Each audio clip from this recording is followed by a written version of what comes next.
4 heartbeats. That's all it took for the courtyard to flip from polite sparring to full-on riot. Jesus says, "Before Abraham was, I am." And, crack, the first stone whistles past his shoulder. 1 line, 0 apology, and the festival crowd turns into a lynch mob. What did he just say that was worth dying for? Let's slow the tape. Section 1. The explosive moment. Picture Jerusalem's biggest block party. Palm branch huts on every rooftop. Kids zigzagging with donuts. Pharisees in pressed robes trying to keep things tidy. Jesus is mid-debate. Freedom, slavery, Abraham, the devil, when he drops the mic. Truly, truly, I say to you, before Abraham came into being, I am. Notice the grammar glitch. He doesn't say I was, he says I am, right now, ongoing.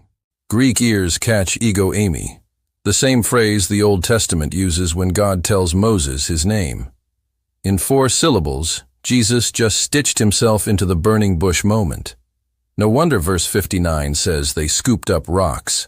This isn't a theological oops, it's a death sentence confession. Section 2. Why Abraham matters. For Jews, Abraham isn't museum stuff. He's the family password. We've got Abraham for a dad is the ultimate security clearance. So when Jesus claims seniority over Grandpa Abe, he's rewriting the will. Genetics out, faithfulness in. That's a direct hit on the Pharisees' resume, lineage and law-keeping. Add the divine name, and Jesus isn't redecorating. He's burning the house down.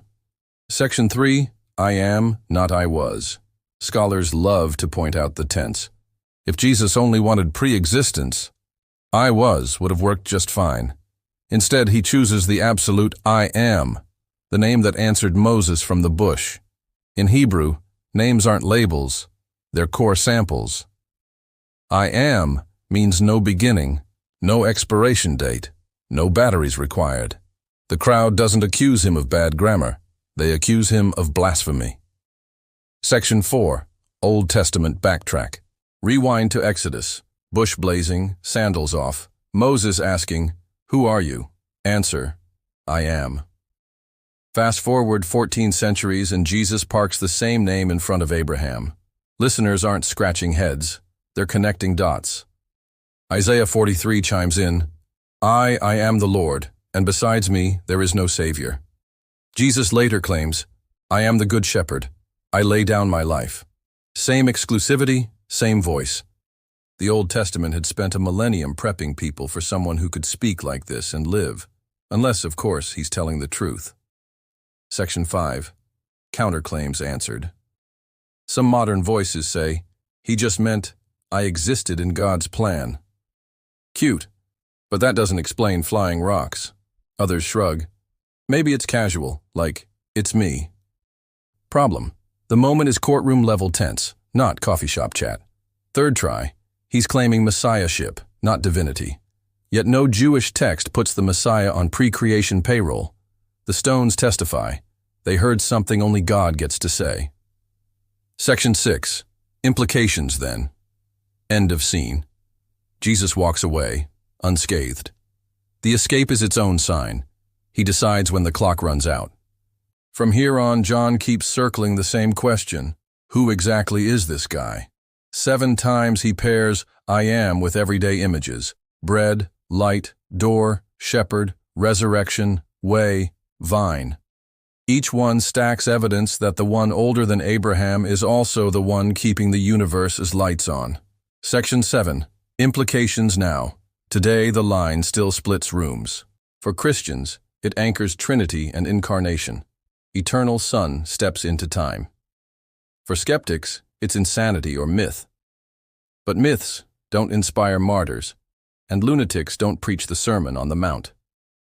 C.S. Lewis nailed the trilemma, liar, lunatic, or Lord. If Jesus really is self-existent God, Abraham's story, and ours, orbits around him, not vice versa. Section 8. Fast FAQ. Doesn't the Greek just mean, I have existed? Nope. Absolute ego eimi with no predicate is a divine title. Could Jesus have dodged stoning by clarifying? He clarifies plenty. The stones still fly. Is this John's only I am? Hardly. John sprinkles them like breadcrumbs. Does Judaism allow a second divine figure?